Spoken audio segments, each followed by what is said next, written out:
Welcome guys to another of our videos here with the EV group, and today we're going to talk about a disclosure statement that is called the TDS, Transfer Disclosure Statement.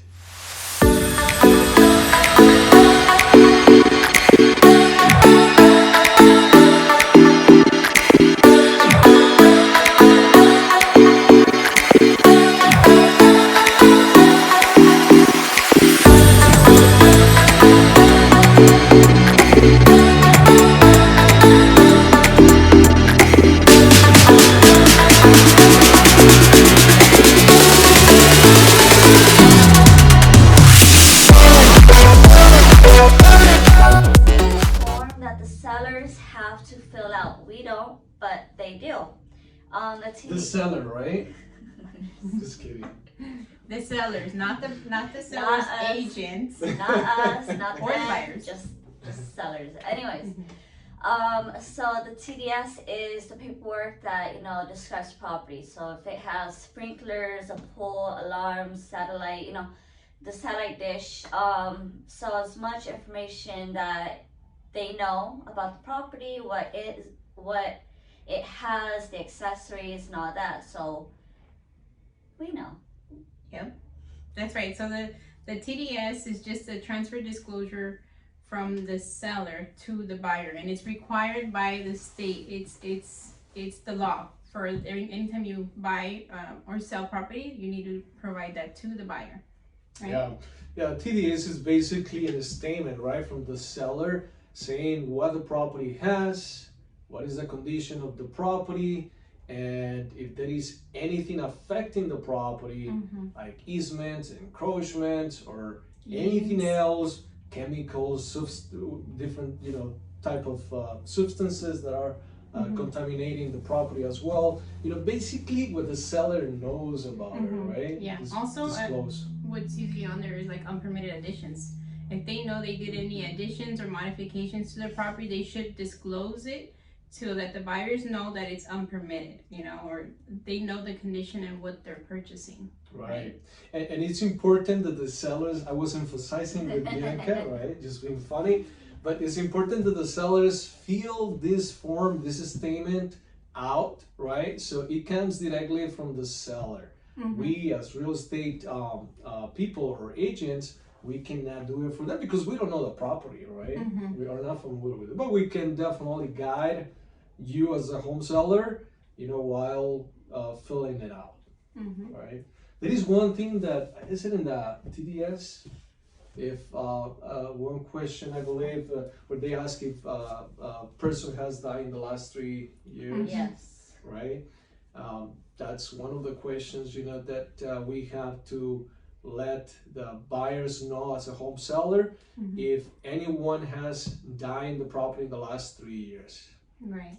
And it has popped up a lot because COVID has happened, and unfortunately a lot of people lost their lives. So that is something that has to be put on paper.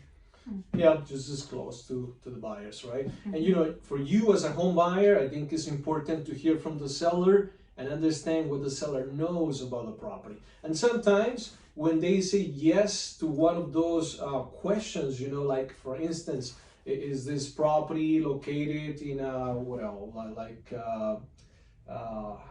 hazard zone, or has any chemicals that is affecting the property? If they say yes, on the bottom of that section you'll see an explanation of what they mean. So if it's next to a gas station or a chemical plant or a restaurant, whatever, that is what is going to be filled out at the bottom. Yeah. And also like in Inglewood, where the airplanes are going, you got to put in there that there's airplanes. There's a nuisance of the noise of the airplanes, right? And what was the other one I was going to say? Another one will be it's a bunch of questions that you're going to find there, but another on the first section of the TDS, transaction disclosure statement, the seller is going to tell you if it has dishwasher machine, air conditioning, washer and dryer machine, hookups, right? And a bunch of other things that are listed there. So, you know, in a glance, you'll see what the property has, right? And you'll understand better.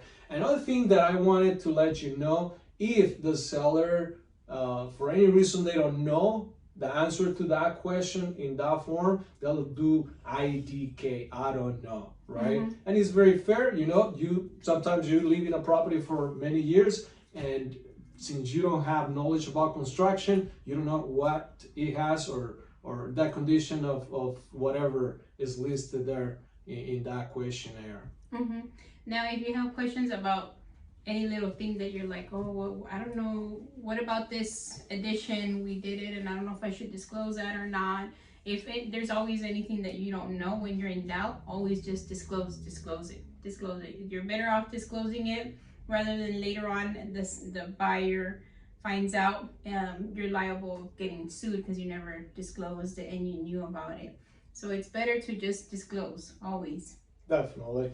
And you know, in the process, when you are in escrow already, being in escrow in the process of selling your property, you're gonna be in a timeline. So usually, unless that is changing the contract per mutual agreement between buyer and seller, you usually have up to 7 days to provide this disclosure to the buyer, right? Upon opening escrow, you have to provide it to them. Right. Yeah. If you don't, they may cancel. They may use this as an excuse to cancel escrow. Right. So it is important, right? Your real estate agent who is representing you with the process of the sale of your property, and also as the buyer, they will recommend or guide you on how important the TDS is. Right? If any questions, don't forget to comment and ask here below, and don't forget, comment, like, subscribe. Subscribe. Share. Yes, and share. We'll see you next time.